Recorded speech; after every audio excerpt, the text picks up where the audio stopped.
Shalom, selamat pagi saudara yang terkasih. Selamat datang kembali dalam program Renungan Pagi Spiritual Life. Renungan kita pagi ini akan terambil dari Keluaran pasal 9 ayat 8 sampai 12. Ini adalah tulah ke-6 yang kita bahas dan judul dari renungan hari ini adalah menuai apa yang ditanam. Demikian firman Tuhan. Berfirmanlah Tuhan kepada Musa dan Harun, ambillah jelaga segenggam penuh dari tempat peleburan. Musa harus menghamburkannya ke udara di hadapan Firaun. Jelaga itu akan menjadi debu meliputi seluruh tanah Mesir, dan debu itu akan menjadi bisul-bisul yang pecah pada manusia dan binatang. Lalu mereka mengambil jelaga dari tempat peleburan dan menghadap Firaun. Kemudian Musa menghamburkannya ke udara sehingga debu itu menjadi bisul-bisul yang pecah pada manusia dan binatang. Ahli-ahli ilmu gaib tidak sanggup bertahan menghadapi Musa oleh karena bisul-bisul itu, sebab mereka pun kena bisul-bisul sama seperti semua orang Mesir.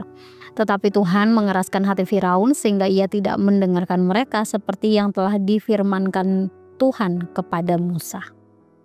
Saudara yang terkasih, di dalam ayat yang baru saja kita baca, di sini dijelaskan bahwa Tuhan memerintahkan Musa dan Harun untuk mengambil jelaga atau abu dari dapur peleburan. Kemudian mereka menghadap Firaun dan menaburkannya ke udara. Jelaga atau abu itu berubah menjadi debu yang menyebar ke seluruh Mesir, lalu menyebabkan barah, yaitu luka melepuh dan bernanah pada manusia dan juga hewan. Nah, para ahli sihir yang sebelumnya mampu meniru beberapa mukjizat, kali ini ternyata tidak berdaya. Semua orang di negeri itu, termasuk Firaun dan semua ahli-ahli sihirnya, mereka tidak dapat berdiri karena terkena luka tersebut. Tetapi Firaun yang menyaksikan dan merasakan sendiri kuasa Allah tetap mengeraskan hati, sehingga Tuhan menyerahkan dia di dalam kekerasan hatinya.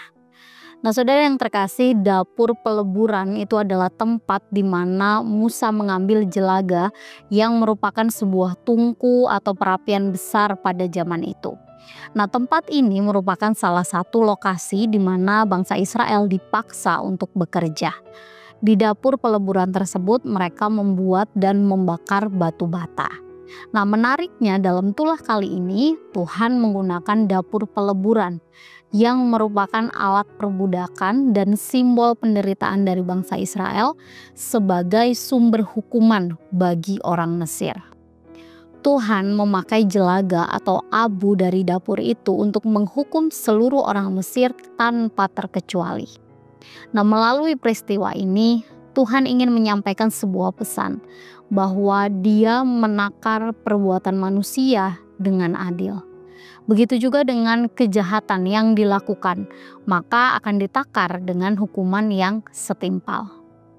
Saudara, prinsip ini sama dengan apa yang disampaikan oleh Tuhan Yesus, bahwa cara kita memperlakukan orang lain itu akan menentukan bagaimana kita diperlakukan.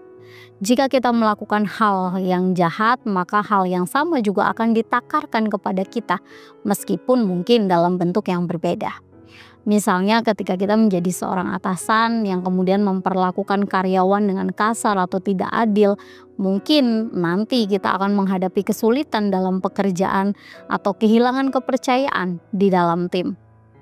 Atau ketika ada seseorang yang sering menyebarkan gosip, maka dia akan kehilangan reputasi dan kepercayaan orang lain ketika kebenarannya terungkap. Oleh sebab itu saudara, sebagai orang percaya, mari kita selalu hidup dengan integritas, keadilan, dan juga kasih. Sebab Tuhan adalah hakim yang adil dan akan memberikan balasan sesuai dengan apa yang kita lakukan. Saudara, mari kita berdiam sejenak, menenangkan batin kita dan mengambil waktu untuk merenungkan firman Tuhan yang baru saja kita dengar.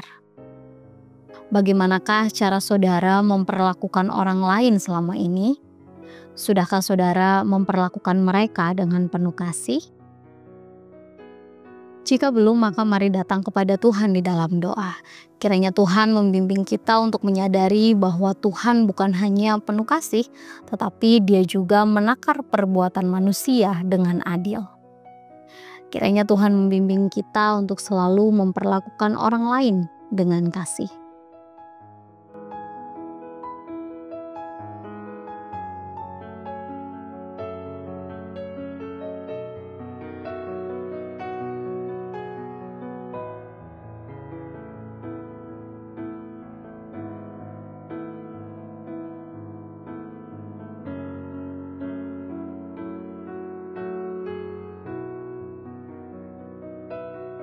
Saudara ingatlah bahwa siapa menggali lubang untuk orang lain, maka dia sendiri akan jatuh ke dalamnya. Demikian renungan kita pagi hari ini, mari kita berdoa. Bapa di surga, terima kasih untuk kasih-Mu, kebaikan-Mu dalam kehidupan kami. Terima kasih Tuhan kalau saat ini Engkau mengizinkan kami untuk menjalani satu hari yang baru. Kami bersyukur dan kami juga berterima kasih untuk kebenaran firman yang kembali mengingatkan kepada kami bahwa kami harus selalu berhati-hati dalam bertindak, memperlakukan orang lain. Kami harus menerapkan prinsip kasih, mengasihi orang lain, memperlakukan orang lain dengan adil. Kami berdoa kiranya dimanapun kami berada, kami dapat menjadi berkat untuk banyak orang. Dan dimanapun kami berada, kami terus melakukan kebenaran firman-Mu Tuhan. Kami serahkan seluruh hidup kami Tuhan dan semua hal yang akan kami kerjakan hari ini. Dalam nama-Mu kami berdoa dan bersyukur. Haleluya. Amin. Saudara, demikian renungan kita hari ini. Selamat pagi, selamat beraktivitas. Tuhan Yesus memberkati.